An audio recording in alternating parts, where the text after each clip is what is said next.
বাংলাদেশ মিয়ানমারের ২৭১ কিলোমিটার সীমানার মধ্যে নাফ নদীর জলসীমা পড়েছে ৮৪ কিলোমিটার।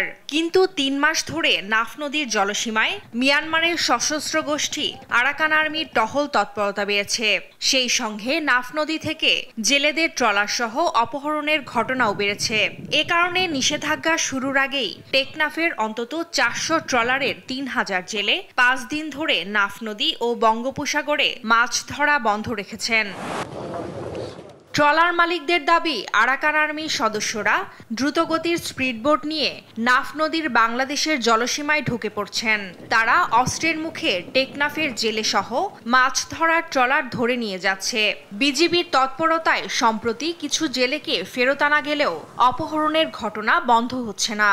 সামনে থেকে 5টা ট্রলার নিয়ে গেছে, স্টিপ বলে এসে জালগুলা কাটে দিয়ে আমরা চলে আসতেছি। মায়ানমারের দ্বার দিকে যাওয়ার সময় ওরা আরাকান আর্মি আটকে ফেলে। সাগর আছে, আমরা আছি, সরকার থেকে কি একটু নিরাপত্তা চাই।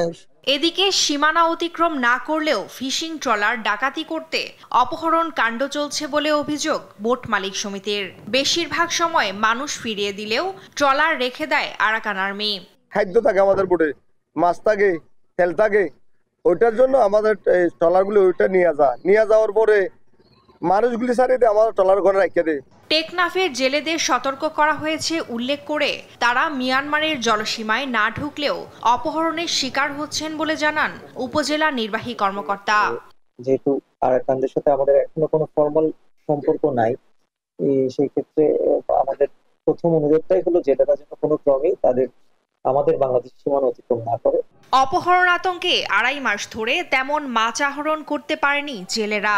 এদিকে ৫৮ দিনের সরকারি নিষেধাজ্ঞায় ১০ থেকে ১২,০০০ জেলের পরিবারে যেন চলছে মরার ওপর খাড়ার ঘা। নিউজ ডেস্ক, দেশ টিভি।